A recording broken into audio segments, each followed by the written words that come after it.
નર્મદામાં સાગબારામાં આક્રમક મૂડમાં ખેડૂતો છે। જંગલ જમીનના ખેડાણ મુદ્દે હવે ખેડૂતો લડી લેવાના મૂડમાં છે। ચાલુ વરસાદમાં સતત છઠ્ઠા દિવસે ખેડૂતોએ ધરણા કર્યા।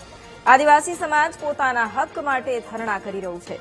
જંગલની જમીન ખેડવા માટે સરકાર પાસે માંગ કરાઈ છે। જ્યાં સુધી હક નહીં મળે ત્યાં સુધી વિરોધની ચીમકી પણ ઉચ્ચારવામાં આવી છે। તો નર્મદામાં સાગબારામાં એક તરફ ખેડૂતો હવે લડી લેવાના મૂડમાં છે।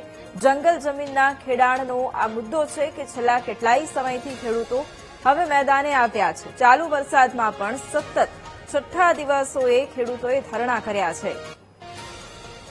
અને આજ મુદ્દે સંવાદદાતા પ્રવીણ ફોન લાઈન પર છે। પ્રવીણ, એક તરફ જંગલ જમીનના ખેડાણનો આ મુદ્દો હજુ પણ ખેડૂતો મેદાને છે। ખેડૂતોની શું ચીમકી?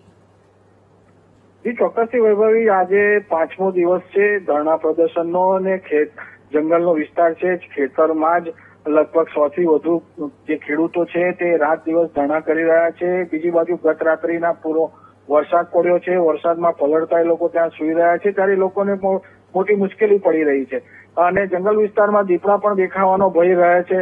ત્યારે એમની આજીજી છે કે સરકાર વહેલી તકે આ અંગે કોઈ નિર્ણય કરે અને એમને ખેતીનો હક અપાવે અને તેઓ ખેતી કરતા થાય એવું કરે, એવી હમણાંની માંગ છે। જી બિલકુલ, આભાર પ્રવીણ તમામ જાણકારી માટે।